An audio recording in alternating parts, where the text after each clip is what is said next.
চলে এলাম আরেকটি অত্যন্ত লোভনীয় রেসিপি নিয়ে। নমস্কার বন্ধুরা, হোম ক্যাপ্টেন চ্যানেলে সকলকে স্বাগত জানিয়ে আজ একটি অত্যন্ত লোভনীয় রেসিপি আপনাদের সঙ্গে শেয়ার করছি। ভালো লাগলে ভিডিওটা অবশ্যই কিন্তু লাইক, শেয়ার ও কমেন্ট করতে ভুলবেন না, আর একটা সাবস্ক্রাইব করে দেবেন।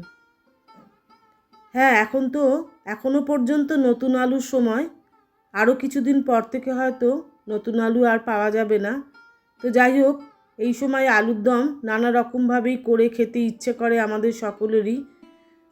আমি আজকে যে রেসিপিটা দেখাচ্ছি সেটা হচ্ছে আলুর দম, অত্যন্ত সিম্পলভাবে, এবং সাদা আলুর দম, আর একেবারেই মশলা ছাড়া। আলু কিছু আমি ছাড়িয়ে নিলাম। আমি এখানে 750 আলু নিয়েছি, আর মশলার মধ্যে নিয়ে নিচ্ছি গোলমরিচ, জিরে, ধনে আর 2 শুকনো লঙ্কা। অবশ্যই কিন্তু গোটা মশলা একটু ভেজে নিলাম, শুকনো খোলাতে ভেজে নিলাম। এবার মশলাটাকে পিষে নেব, কিন্তু গ্রাইন্ডারে করব না, আমি শিলে পিষব। এবার কড়াইতে আমি জল ভরতে দিয়েছিলাম। যে আলুগুলো আমি একটু ফুটো ফুটো করে রাখলাম, সেই আলুগুলোকে এবার গরম জলে দিয়ে দিলাম। না, পুরো সেদ্ধ করব না, আমি 50% সেদ্ধ করব, আর বাকি 50% রান্নাটা করতে করতে, অর্থাৎ কষতে কষতে সেদ্ধ করে নেব। তাতে টেস্টটা অনেক অন্যরকম হবে। এখানে যে মশলাটা আমি শুকনো খোলায় নেড়ে নিলাম, সেটাকেই শিলে পিষে নিলাম, কিন্তু পুরোপুরি মিহি করে নয়, আধ ভাঙা করে। আবার একেবারেই গোটা গোটাও নেই, কিন্তু পুরোপুরি মিহি হয়ে যায়নি। সেদ্ধ হয়ে গেল। আমি যতটা ঠিক করতে চেয়েছিলাম ঠিক ততটাই হয়ে গেছে। ঠিক আমি 10 মিনিট মতন রেখেছিলাম গ্যাসটা বাড়িয়ে। এবার আমি আর একটা মশলা করে নিচ্ছি, যেটা হলো আদা আর কাঁচা লঙ্কার একটা পেস্ট। তো এটা মিক্সিতেই করে নিচ্ছি। সামান্য একটু জল দিয়ে আদা কাঁচা লঙ্কাটাকে আমি একটা গ্রাইন্ডারে একটু পেস্ট করে নিচ্ছি। ঠিক এইভাবে আলুর দম করে খেয়ে দেখবেন, অপূর্ব একটা স্বাদ হয়।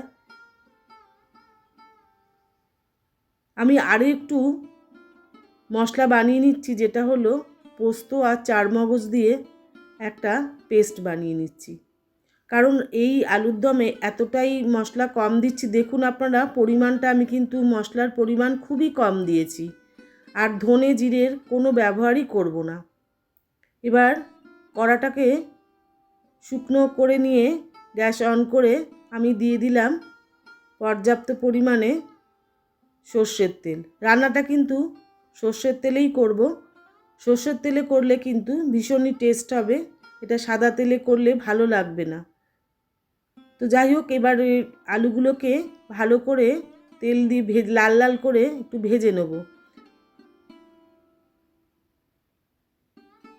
এই ভাজার জন্য কিন্তু আরও খানিকটা আলুটা সেদ্ধ হয়ে গেল।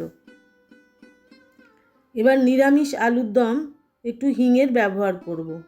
ওই তেলের ওপরেই আমি দিয়ে দিলাম 1/2 চা চামচ মতন হিং, আর এবার দিচ্ছি আদা লঙ্কার পেস্টটা, একটু কষিয়ে নেব। এবার দিচ্ছি চারমগজ আর পোস্ত বাটাটা।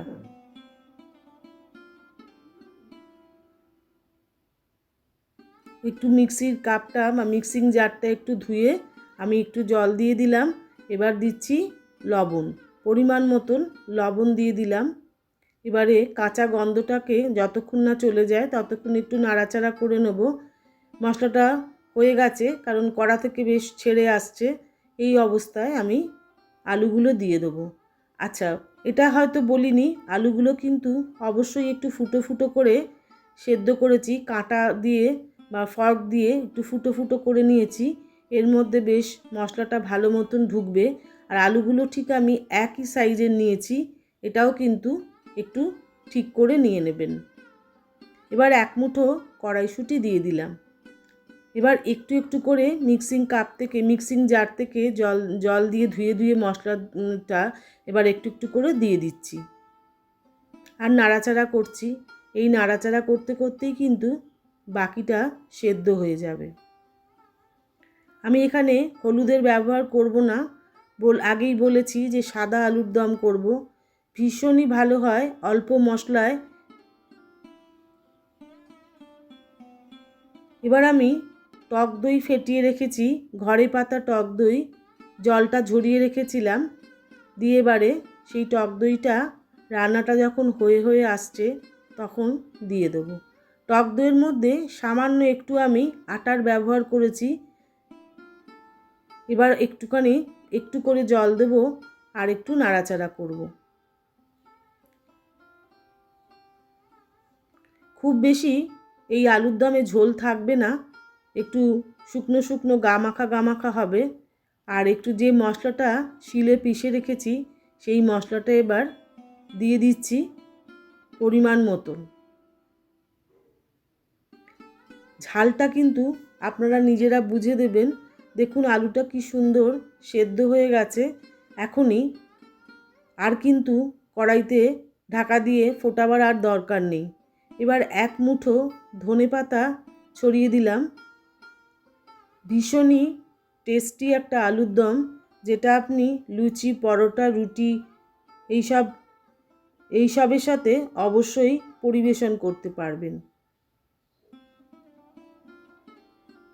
আপনারা তো দেখতেই পেলেন কতটুকু তেল মশলায় আমি রান্নাটা করলাম, আলুর দমটা করলাম।